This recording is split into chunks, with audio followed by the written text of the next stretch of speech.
আসসালামু আলাইকুম। আমি এখন অবস্থান করতেছি লক্ষ্মীপুর জেলার রামগতি থানা শাখার আওতাধীন ৯ নং সরকারি ইউনিয়ন ৯ নম্বর ওয়ার্ড, একবারে মেঘনা নদীর পাশে। আমার পিছনে যে দৃশ্যটা দেখতেছেন এটা হলো বয়স্বর। এই বয়স্বর আমি যেখানে দাঁড়িয়েছি এটি একটি রাস্তা, শুধু অল্প এতটুকুই আছে, আর সব কিছুই নদীর গর্ভে বিলীন হয়ে গেছে। এবং বর্তমান আপনারা দেখতেছেন সব কিছুই সমতল, অর্থাৎ এখন বাঁটা যখন জোয়ার হবে কিংবা সিগন্যাল হবে তখন কিন্তু এই পুরো অত্র অঞ্চল ডুবে যাবে। অর্থাৎ এই বয়স্বরের এই অংশ, এই সোসাইটি যতগুলো হাজার হাজার ঘর আছে সব কিছুই ডুবে যাবে। এখন যেহেতু বাটা, সেজন্য এখন কোনো পানি নেই, পানি নিচে আছে। যখন জোয়ার, অতিরিক্ত জোয়ার হবে কিংবা সিগন্যাল হবে তখন কিন্তু এই সব কিছুই ডুবে যাবে। যার কারণ হলো এখানে কোনো রাস্তা নেই, অর্থাৎ পানিগুলা যে বাঁধ দেওয়ার মতো একটা ব্যবস্থা থাকবে সেটা নাই। ওই মাথাতে আছে একদম সুইজে কতটুকু আছে, আর এখান থেকে অল্প কতটুকুই আছে।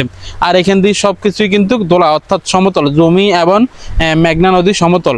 যার কারণে যখন অতিরিক্ত একটু পানি হয় বা সিগন্যাল হয় তখন কিন্তু এই অত্র অঞ্চল পুরোটাই ডুবে যায়। সেজন্য আমি রামগতি ও কমলনগর আসনের সংসদ সদস্য এবিএম আশরাফুদ্দিন নিজাম সাহেবের কাছে, এমপি মহোদয়ের কাছে আবেদন থাকবে, এই হাজার হাজার মানুষ, বয়স্করা প্রায় 48 থেকে 50,000 পরিবার, এই 50,000 পরিবারের গড় বসতি নদীর গর্ভে বিলীন হয়ে যাচ্ছে। এখানকার মানুষ গরিব, অসহায়, অতটা সচ্ছল না।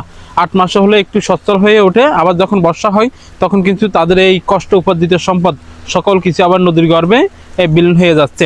সেই হিসাবে এমপি মহোদয়ের কাছে অনুরোধ থাকবে, আপনি এই বয়স্কদের জন্য শুধুমাত্র একটা টেকসই বেড়িবাঁধ করে দেন। তাহলে আমি মনে করি পরবর্তী নির্বাচনের জন্য আপনি এই বয়স্করা আশা লাগবে না। আপনার প্রতীক খোঁজে এই বয়স্করা মানুষ ভোট দেবে এবং আপনাকে নির্বাচিত করবে, এবং মনের অন্তর থেকে এই বয়সের মানুষ দোয়া করবে আপনার জন্য। আপনি যদি শুধুমাত্র একটা এই টেকসই বেড়িবাঁধ করে দেন, এই বয়সের মানুষের একটাই দাবি, সবচেয়ে বড় যে সমস্যা সেটা হলো একটা টেকসই বেড়িবাঁধ প্রয়োজন। আপনি শুধুমাত্র একটা টেকসই বেড়িবাঁধ করে দেন, তাহলে এই বয়সের মানুষ পরবর্তী সেশনে, পরবর্তী নির্বাচনে আপনাকে ভোট দিয়ে নির্বাচিত করবে।